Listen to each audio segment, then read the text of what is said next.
For today's video, meron nagtanong sa atin kung ano daw yung magandang software na ginagamit pang record sa PC. Okay, so direct to the point na tayo. Eto ngayon yung nakikita nyo sa screen, yan po yung ginagamit ko, which is yung OBS. Si OBS guys, no, free lang po yan natin nakukuha sa Google.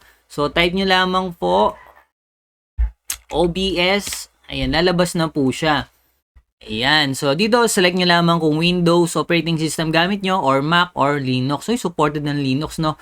So, OBS, guys, no, is napaka-powerful nito. So, again, meron lang ako nalalamang konti, basic lang. And maganda rin to gamitin pang live streaming, no? So, dito, guys, may kita nyo, sa screen is, eto yung mga menu niya sa taas. Okay? So, dito naman sa baba, yung scene. And then dito naman yung source and ito naman yung audio mixer. So dito naman yung control. Okay, so huwag kayo malilito guys, napakadali lang nito, napaka-basics.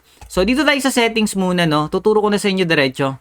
So dito napaka-importante kapag ikaw ay nagla-live stream, pindutin mo tong stream. And then halimbawa ang ini-stream mo is Facebook, click mo lang yung Facebook Live and then punta ka dun sa ano mo, sa Facebook settings mo dun sa live stream, kunin mo yung stream key. Okay?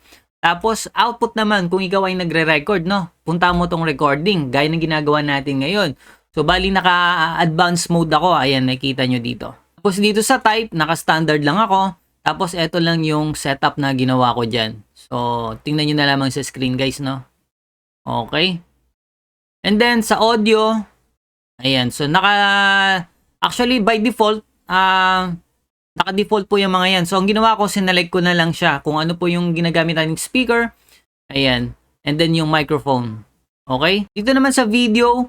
So, ito yung tinatawag na video resolution. Yung makikita nyo sa screen nyo kapag pinlay natin to sa mga, mga computer is naka 1080p, 1920 by 1080p tayo or 1080p resolution.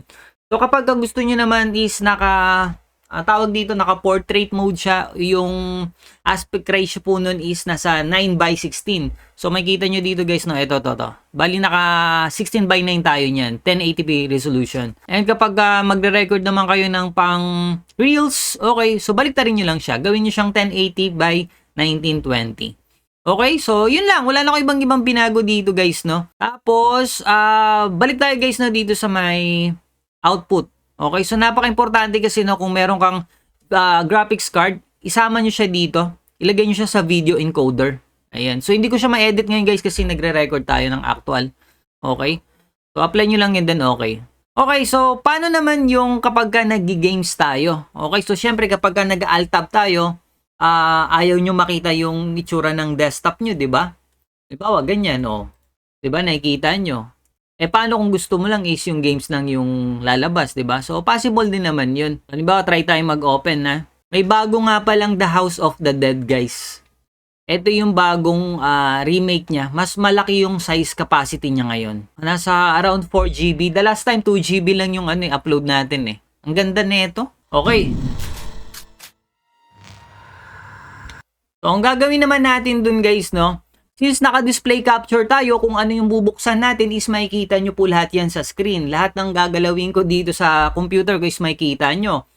So, gagawin natin is mag-add tayo dito. Okay? So, dito sa sources lang. Click lang natin tong plus sign, game capture. Ayan. So, dito sa game capture, okay nyo lang. And then, select natin dito yung capture specific window. Okay? And then, kung ano yung window na yon, pero kailangan i-run nyo muna yung games para makita siya dito para lumabas. So, piliin lang natin tong The House of the Dead. Okay?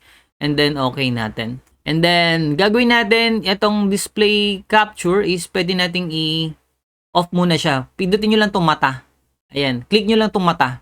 Ayan, mag-off na po yan. Makikita nyo, nag-black screen siya, di ba? So, kapag ka nag-alt-tab ako niyan, dun sa games, ang makikita nyo na lang, yung camera natin, ako, at saka yung games. Tingnan nyo Lipat ko na lang yung camera ko dito sa taas muna. Yan. Diyan ka lang. Pogi talaga, oh.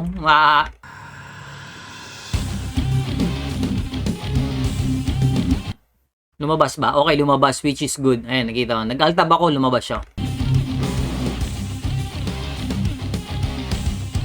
So, kapag nagla-live stream tayo niyan is, ang nakikita nyo lang dyan, kahit na mag-alt-tab ako, yan, ang makikita nyo dyan, hindi nyo makikita yung buong window ko, kundi yung games lang mismo. Okay? Kahit na mag-browse ka pa dyan, kahit anong gawin mo, yung camera lang at saka yung games yung makikita sa'yo. Di ba kung mapapansin nyo ibang mga nagla-livestream? So, ganun lang po yun.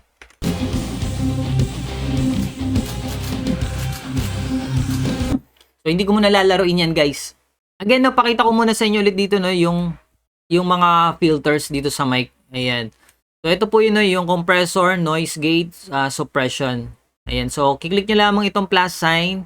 Tapos, add kayo dito compressor, noise gate, noise suppression. Okay? So, close lang natin. Wala na kayo ibang i-adjust dito, guys. Matic na po yan. Siya na po yung mag-a-adjust sa sarili niya. Ayan. So, kaya kung marinig nyo, wala kayong marinig na ingay na sa paligid ko. Except lang dun siguro kapag malakas yung tiktilaok ng manok. Okay, marinig nyo yun. At saka yung kahul ng aso. So, sa mga interesado din guys, nitong Emit webcam, napakaganda rin, napakamura lang. And kapag tinapat natin yung lagayan niya, tingnan nyo guys, no? Makita nyo, napaka-detailed. So, ito, below 1,000 lang to kung may voucher kayo. And tingnan nyo itong gamit kong Logitech. Kapag tinapat ko to, makita nyo, ang bagal ng autofocus niya. Samantalang, ang Logitech is nasa worth 4,000 plus. Diba?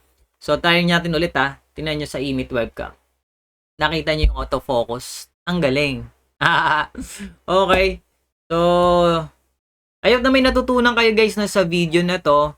And sa mga interesado, ilalagay ko rin yung itong microphone na ginagamit natin, itong mic condenser.